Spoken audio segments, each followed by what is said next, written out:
bahwa minta kepada Bupati Bakal untuk jangan ngelos no, ojo dilos ae.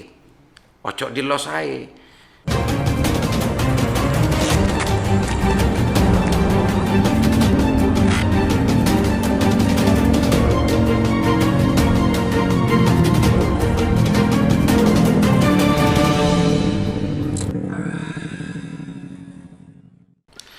Assalamualaikum warahmatullahi wabarakatuh.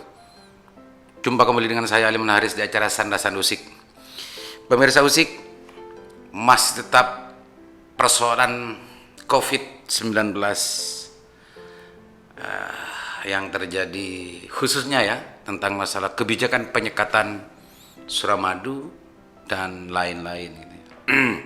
Termasuk juga banyak barusan masuk ke WA saya dan juga di medsos, di grup-grup WA banyak keluhan juga tentang masalah tempat isolasi baik di Surabaya dan begitu juga yang di BBWS ya, di Sekarbung, di rest area.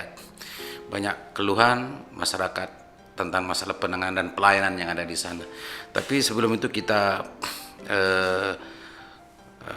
runut dulu dari awal tentang penyekatan Suramadu yang sempat menimbulkan kontroversi dan reaksi dari banyak elemen masyarakat, termasuk Gas Jatim dan juga elemen-elemen lain, dan banyak sekali ramai sekali, gaduh sekali masyarakat di medsos itu untuk memprotes, mengoreksi, memberikan masukan dan lain sebagainya. Bahkan tadi pagi ya ada juga masukan dari anggota Dewan Jawa Timur, Bapak Matur Husairi, yang dikirim lewat berita di Lingkar Jatim. Pemirsa Usik, ini menarik. Menariknya ya, ada timbul reaksi, aksi dan reaksi. Gitu ya.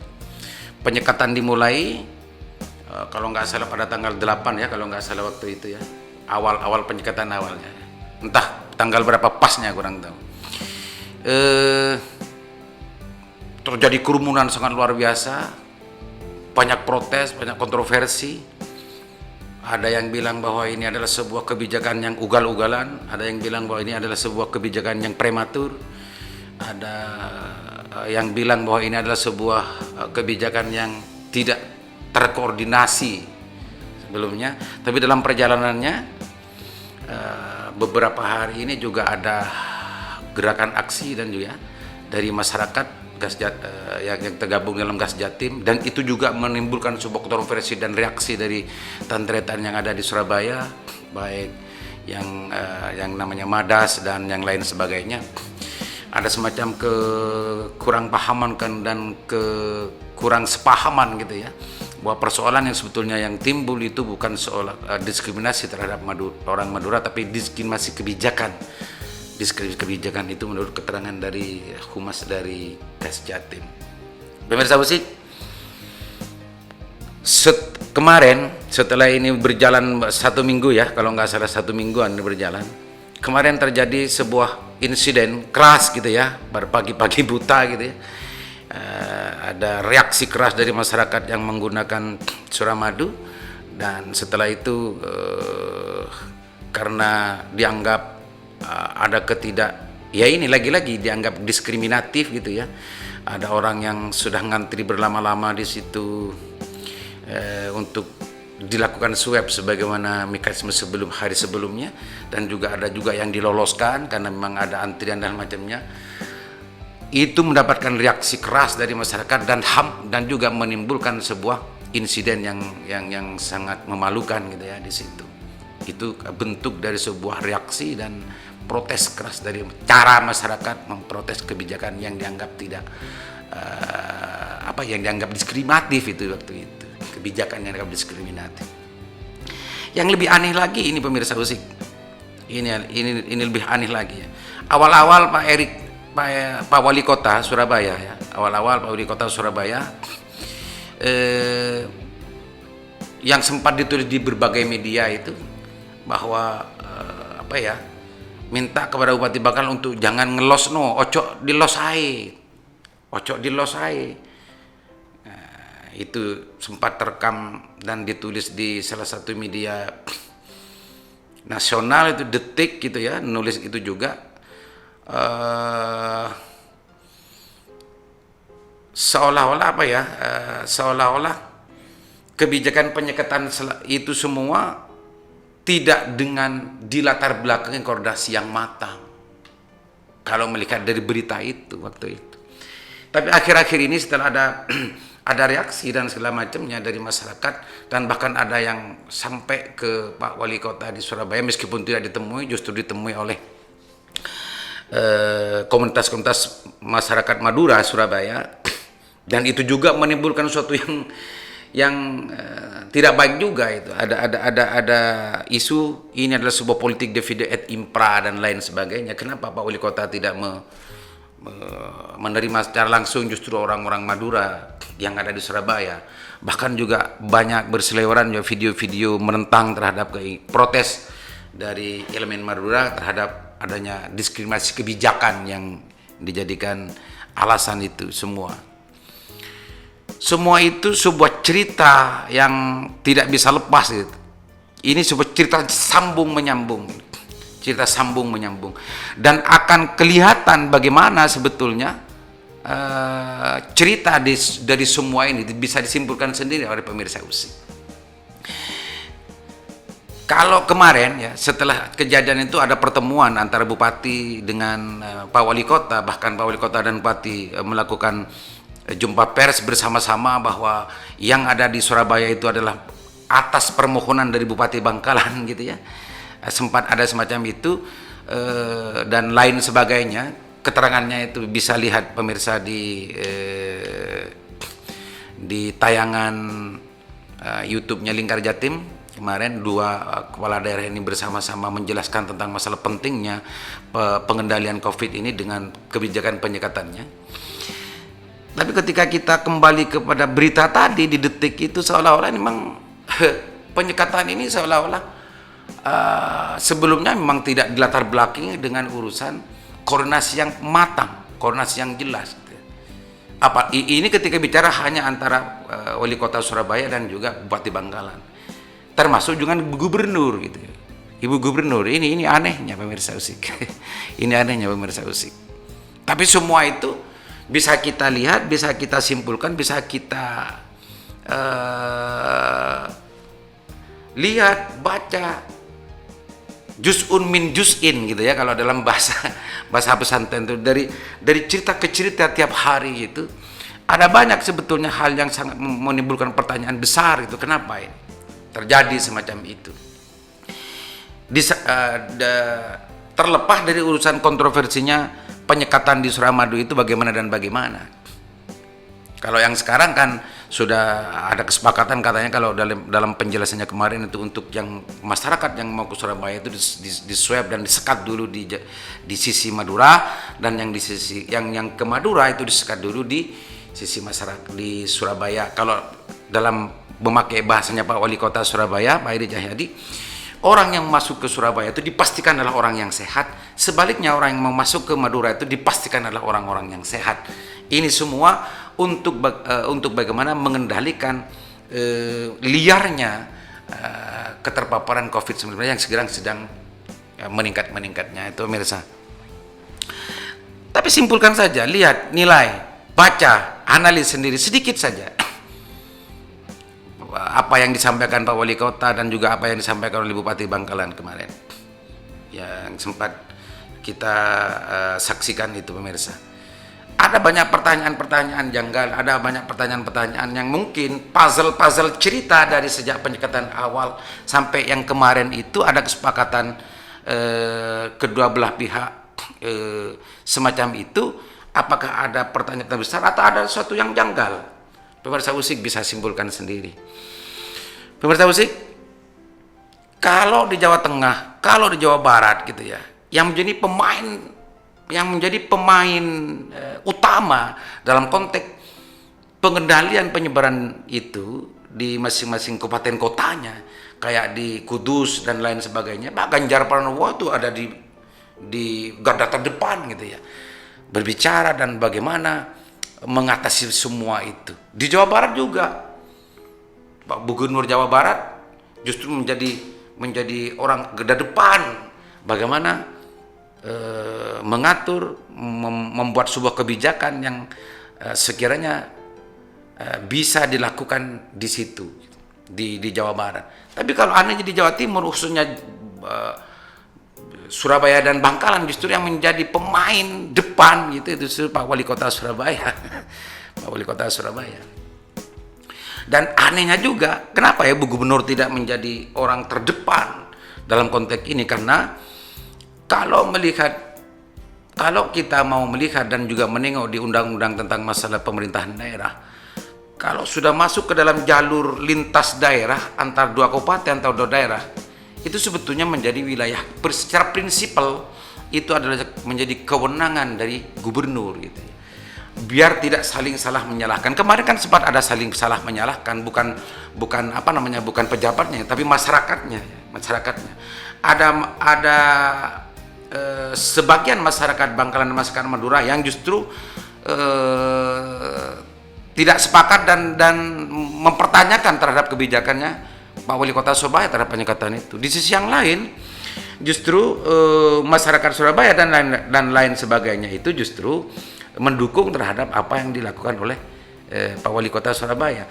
Semua ini sebetulnya tidak akan terjadi polemik dan juga persepsi semacam ini kalau kebijakan itu justru dinaungi dan dihandle serta dikendalikan oleh Bu Gubernur. Saya yakin semacam itu pemirsa. Termasuk penyekatan itu dan model penyekatan itu bagaimana dan lain sebagainya. Meskipun akhir-akhir ini kita lihat Gubernur sering datang ke Bangkalan dan lain sebagainya, tapi dalam konteks pengendalian dan kekuasaannya saya melihat sampai hari ini masih di Bangkalan di Surabaya. Kayaknya seperti itu nuansanya. Tapi mudah-mudahan nggak semacam demikian pemirsa Usik. Tapi ini aneh, sebetulnya aneh. Untuk di Jawa Timur ini aneh. Dan pemirsa Usik bisa melihat dan juga bisa menganalisa sendiri tentang kejadian yang ada di Jawa Timur ini. Terlepas bagaimana ini analisa kebijakan sebetulnya pemirsa. Terlepas urusan COVID ini menjadi seluruh perhatian kita bersama, semua bangsa Indonesia, semua rakyat Madura, semua rakyat Jawa Timur. Kita berharap semua ini segera untuk selesai gitu ya, mudah-mudahan. Tapi kebijakan-kebijakan yang prematur, kebijakan-kebijakan yang reaktif, kebijakan-kebijakan yang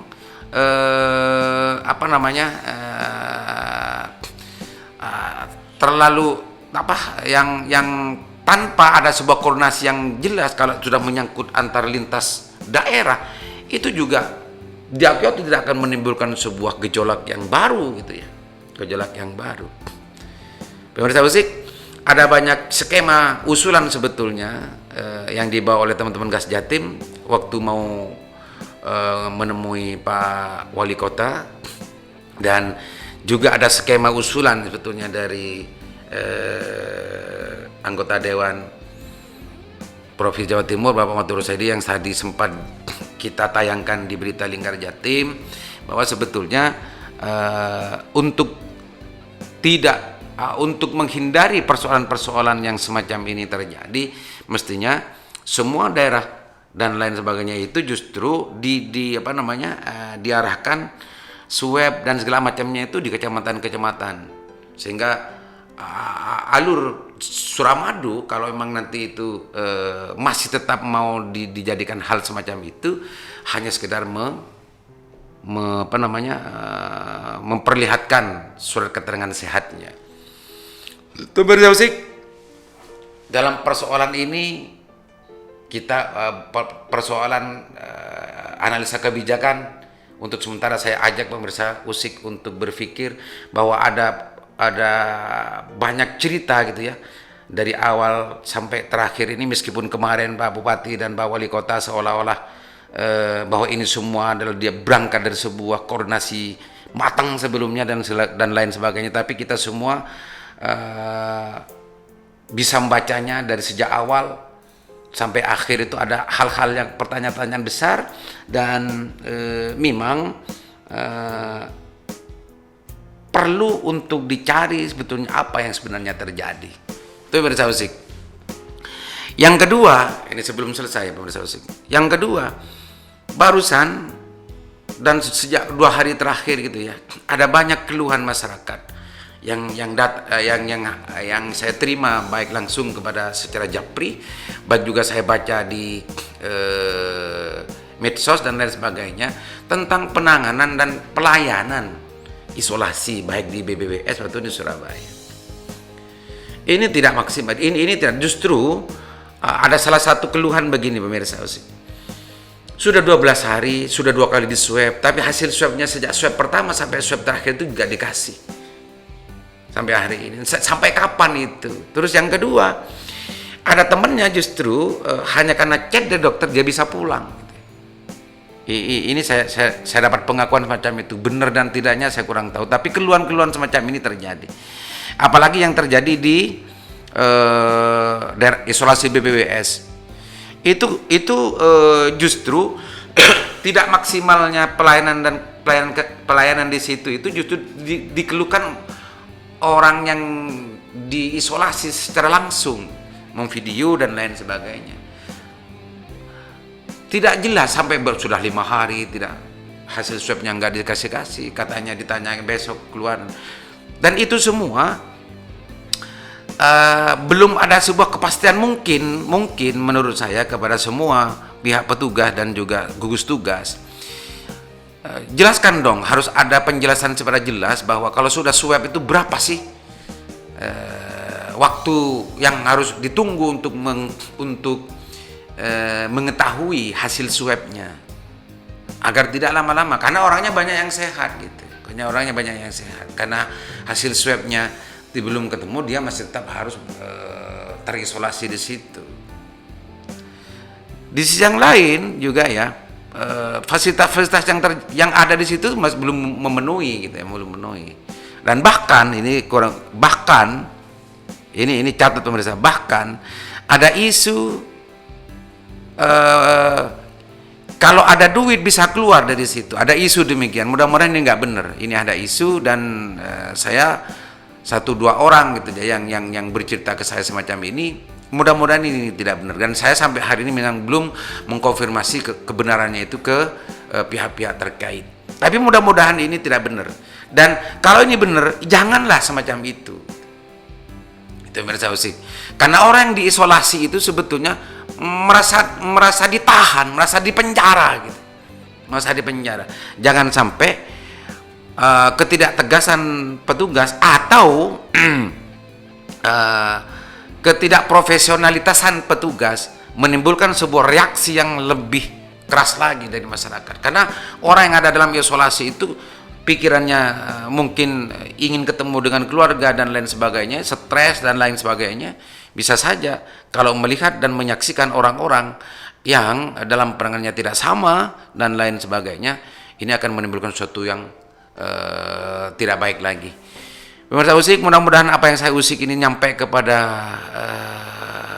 pemegang kewenangan gitu ya, untuk bagaimana lebih memperbaiki lagi pelayanannya, perhatiannya dan sense of crisisnya terhadap mereka yang kebetulan hari ini kebetulan hari ini dipositifkan ya, dinyatakan positif gitu ya, dinyatakan positif baik secara antigen maupun secara swab. Pemirsa Usik, mudah-mudahan ini bermanfaat. Assalamualaikum warahmatullahi wabarakatuh.